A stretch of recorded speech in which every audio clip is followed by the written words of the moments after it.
শাকিব খানের প্রিয়তমা ছিল, যেটি খুবই সুপারহিট হয়েছিল। তারপর আফরান নিশোর প্রথম সিনেমা সুড়ঙ্গ ছিল। তো তাদের দুইজনকে ছাপিয়ে আপনি পুরস্কার পেয়েছেন। যারা আমাকে ফেসবুকে বা আমার ডিরেক্টরকে ফেসবুকে বা আমার প্রযোজককে ফেসবুকে গালিগালাজ করবে, এরা আসলে আমাদের ফিল্মের কোনো দর্শক না। আমার একটা ড্রয়িং রুমের একটা সাইট শুধু অ্যাওয়ার্ডের। বাংলাদেশে যদি সাকিব ভাইয়ের যদি ছবি রিলিজ হয় ঈদে, আমার মনে হয় পৃথিবীর সব থেকে বড় সুপারস্টার যে আছে তার ছবি বাংলাদেশে চলবে না। 3 দিনে 10 মিলিয়ন ভিউ আসছিল এই ছবিটার। 3 দিনে ইউটিউবে 10 মিলিয়ন ভিউ। তো এটা আমার মনে হয় বাংলাদেশের অনেক হিট ছবিও হয়নি কখনো। এই ছবিটার জন্য আমি পুরস্কার পেয়েছি, এটা আমার কাছে অনেক ভালো লাগছে।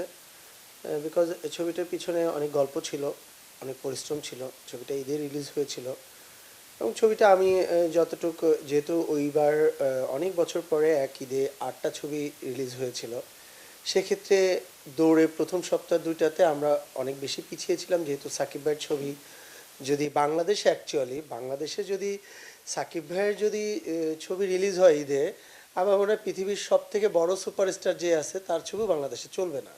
আমি যতটুকু জানি আর কি, যতটুকু দেখি। কারণ আমার টোটাল এই পর্যন্ত আমার এই 7টা ছবি ঈদে রিলিজ হয়েছে এই পর্যন্ত। আমার প্রথম ছবি থেকে শুরু করে, সে এক জবান থেকে শুরু করে, ইভেন আমারও সাকিব ভাইয়েরও দুজনের একটা ছবি হিটম্যান, সেটাও ঈদে রিলিজ হয়েছিল। এরপরে আমার সলো ছবি রিলিজ হয়েছে ঈদে কয়েকটা।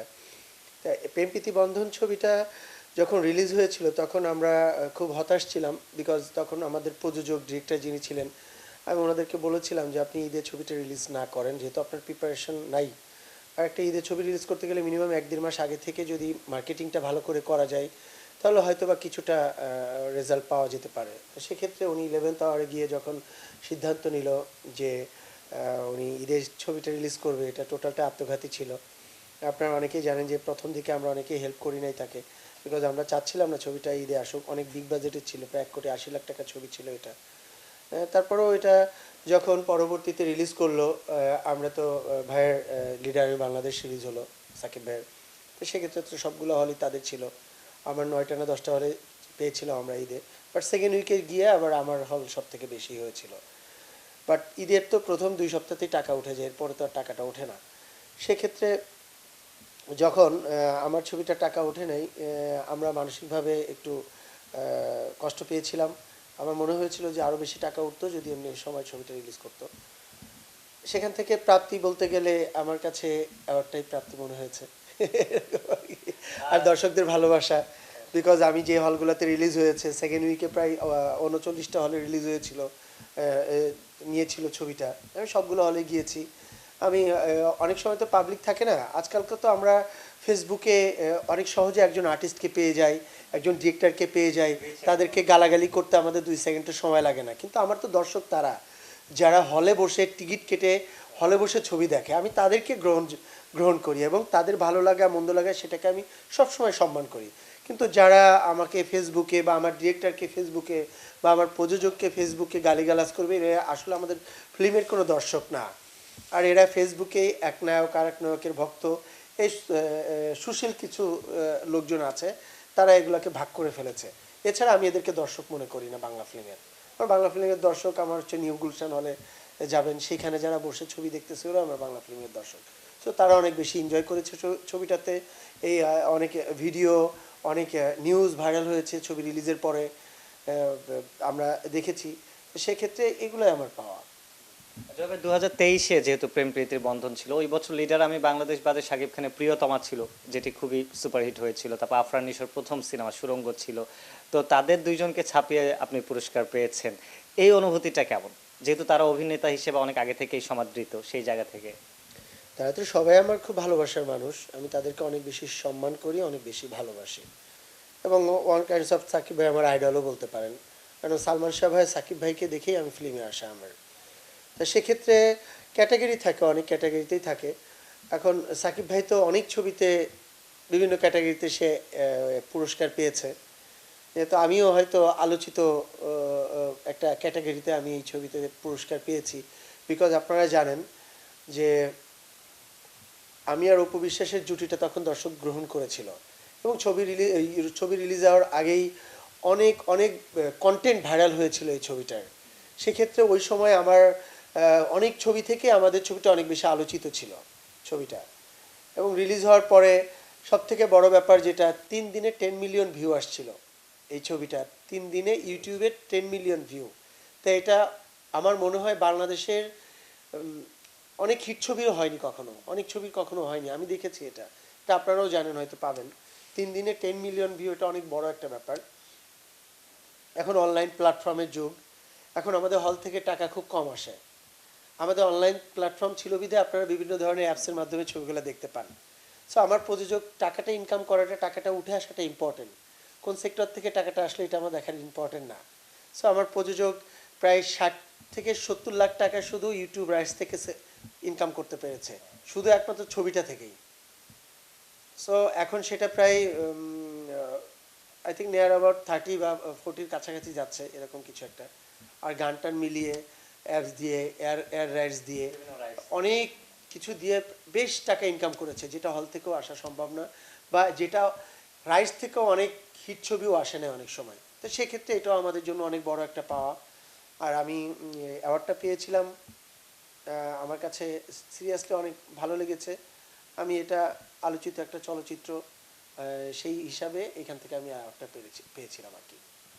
তবে জয় ভাই, সামাজিক মাধ্যমে অনেকে এই ধরনের মন্তব্য করছেন যে এখন শুধু আপনি না, অনেক তারকার ক্ষেত্রে পুরস্কার নিলে দেখা যায় যে অনেকে মন্তব্য করেন যে এটা হয়তো উনি কোনো ডিল করার মাধ্যমে পেয়েছেন, বা অনেকে হয়তো ট্রল করে যে কেন শাকিব খান থাকতে, যেটা আপনি একটু আগে বলছেন যে ফ্যান্ডমটা ভাগাভাগি হয়ে গেছে। এই বিষয়গুলো আপনার চোখেও পড়ে কিনা, বা এই যে সমালোচনা করা বা একটা হেড কমেন্ট ছড়ানো, এই বিষয়গুলো আপনার চোখে পড়ে কিনা?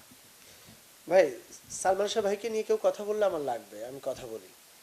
হ্যাঁ, তা সেক্ষেত্রে কোনো হিরোর তার ফ্যানরা তাকে পছন্দ করবে, এটাই বাস্তব কথা। এখন তার ফ্যানকে সে কোন পর্যায়ে রাখছে, বা তার ফ্যানের আশাটা কি, সেটা একমাত্র তারাই বলতে পারে। আমি অ্যাজ এ আর্টিস্ট, আমার কাজ ভালো কাজ করা, আমার কাজ ভালো কাজের সুবাদে আমার কোনো সম্মান অর্জন করা, সেটা আমি মনে করি। আর আমি খুব বেছে বেছে অ্যাওয়ার্ড প্রোগ্রামে যাই। আমার একটা ড্রয়িং রুমের একটা সাইট শুধু অ্যাওয়ার্ডের, এবং সেখানে সব বেছে বেছে অ্যাওয়ার্ড। আমি এমন যদি হতো তাহলে আমি প্রতি মাসে 10টা, কারণ আমি অ্যাওয়ার্ডে গেলে আপনাদের সাথেই দেখা হতো, কারণ আপনাদের সাথে দেখা হতো। সো আমি, আপনারাই দেখেছেন যে আমি কতগুলো অ্যাওয়ার্ড প্রোগ্রামে জয়েন করেছি। আমার প্রতি সপ্তাহে, প্রতি মাসে 4টা-5টা অ্যাওয়ার্ডের আমার ইনভাইটেশন থাকে, আমার জন্য অ্যাওয়ার্ড রেডি করে রাখে। বাট এখনও অনেক অ্যাওয়ার্ড আছে যেগুলো আমি এখনও রিসিভই করি নাই। তো আমার এই জিনিসটা না, আমার কাছে তখন মনে হয় যে হ্যাঁ, এই কাজটার জন্য আমি অ্যাওয়ার্ড পেয়েছি, এটা আমি রিসিভ করতে পারি। তখন আমি ট্রাই করি মানে অ্যাওয়ার্ডটা রিসিভ করার জন্য। এর আগে আপনি আমাকে বললেন, ভাই আপনার জন্য অ্যাওয়ার্ড রেডি করা আছে, আপনি এই ছবির জন্য অ্যাওয়ার্ড পেয়েছেন, আমি চিন্তা করব যে সত্যিকারে আমি ছবিটার জন্য, ক্যারেক্টার জন্য অ্যাওয়ার্ড পাওয়ার যোগ্য কিনা। যদি আমি যোগ্য হই, আমি বলবো যে ঠিক আছে, আমি সমস্যা নেই, আপনার কবে কি, আমি আমার সাথে বসেন, কথা বলেন। নাহলে আমি কথাই বলি না সেকেন্ড টাইম তার সাথে, বলুন ঠিক আছে ভাই, আমি আসবো ইনশাল্লাহ, এই বলে রেখে দিই, আমি কথা বলি না। সো এখন কে কি বললো, কে কার সম্পর্কে কি বলছে, এগুলো অ্যাকচুয়ালি দেখার সময় তো কারণ নাই। তবে সম্প্রতি মানে 2025-এ অনেক নতুন নতুন অ্যাওয়ার্ড অর্গানাইজেশন এসেছে, এবং বিভিন্ন পুরস্কার বিভিন্নভাবে সমাদৃত করছে। পুরস্কার দেওয়া, সমাদৃত করা তো ভালো, কিন্তু এই ক্ষেত্রে তারকাদের মধ্যেও একটা যেটা কনফিউশন হয়েছে যে এই অ্যাওয়ার্ডটি আমি গ্রহণ করে আবার বিতর্কে পড়বো কিনা। ধরেন আপনি এটার জন্য রিজার্ভ করতে আপনি পেয়েছেন, কিন্তু এই অন্যান্য প্রতিষ্ঠানগুলোর কারণে হয়তো বা ওই জায়গাটা নিয়ে অনেকে ভাবছে, এবং তারকারাও এখন একটু চিন্তায় থাকেন যে আমি এই অ্যাওয়ার্ডটা রিসিভ করা ঠিক হবে কিনা। আপনি কি বলবেন? আমি ট্রু, এবং কলা গাছের মতো এখন অ্যাওয়ার্ড প্রোগ্রামগুলো হচ্ছে, এগুলা থেকে বিরত থাকা উচিত। বিকজ বিরত আমাদের শিল্পীদের থাকা উচিত। আমরা আমাদের একটা অ্যাওয়ার্ড পেলে এমন কিছু না যে আমরা মানে বিশ্ববিখ্যাত হয়ে যাচ্ছি। সেক্ষেত্রে আমার মনে হয় আমাদের শিল্পীদেরকে একটু সচেতন হওয়া উচিত। আমরা শিল্পীরা যদি অ্যাওয়ার্ড নিতে না যাই, তাহলে আমার মনে হয় না কেউ কলা গাছের মতো অ্যাওয়ার্ড প্রোগ্রামগুলো করবে। অবশ্যই অ্যাওয়ার্ড প্রোগ্রাম হতে হবে, এটা সম্মানের জায়গা একজন আর্টিস্টের জন্য, কিন্তু সেই সম্মানের একটা জায়গা থাকতে হবে, সম্মানের একটা প্রকল্প থাকতে হবে, অ্যাওয়ার্ড প্রোগ্রামটা অবশ্যই থাকতে হবে। কারণ আপনি যেখানে যাচ্ছেন সেখানে টিকটক থেকে শুরু করে হাজার হাজার মানুষ অ্যাওয়ার্ড পাচ্ছে। যেখানে যে অ্যাওয়ার্ডগুলোতে যাচ্ছে তারা এমন কিছু মানুষদেরকে এই অ্যাওয়ার্ডটা ভাইরাল করার জন্য ডাকছে, যেখানে দেখবেন যে আদেও নায়িকা বলে সম্বোধন করতেছে। তাদের নায়িকা বলতে তো, মানে সত্যি কথা বলতে তো অবভিয়াসলি একজন অভিনেত্রীর যোগ্যতা থাকতে হবে। তা আমাদের তো জানতে হবে যে আসলে সে কোন ছবির নায়িকা। আপনি নিজেও জানেন না, কিন্তু আপনি তাকে অ্যাওয়ার্ড দিচ্ছেন সেরা হিরোইন হিসাবে, আপনি সেরা মডেল হিসাবে দিচ্ছেন। হ্যাঁ, তারা আসতেছে, তারা খোলা জামা কাপড় পরে আসতেছে, এসে ক্যামেরার সামনে 2-4টা বাইট দিচ্ছে, তার ড্রেসের দাম কত, ঘড়ির দাম কত বলতেছে, এটাতে প্রোগ্রাম ভাইরাল হচ্ছে। আর কিছু লোক এটাকে বিজনেস করতেছে এটাকে নিয়ে। কিছু অ্যাওয়ার্ড প্রোগ্রাম হচ্ছে বিজনেসের জন্য। কারণ উঠতি বয়সী কিছু মেয়ে আছে, ছেলে আছে, তাদেরকে বলছে ভাই তোমাকে অ্যাওয়ার্ডটা দিব, তুমি আমাকে কিছু ডোনেশন দাও। আই থিঙ্ক এরকম কিছু একটা। সেই টাকাটা নিয়ে তারা বিজনেস করতেছে। আর তারা অ্যাওয়ার্ডের সেই টাকা পেমেন্ট করতেছে। আমার মনে হয় আমরা যারা শিল্পীরা যারা আছি তাদেরকে অ্যাওয়ার্ড প্রোগ্রামগুলো দেখে তার আসলেই সেটা অ্যাওয়ার্ডের যোগ্য কিনা প্রোগ্রামটা সেটা দেখে আমার মনে হয় মুভ করা উচিত।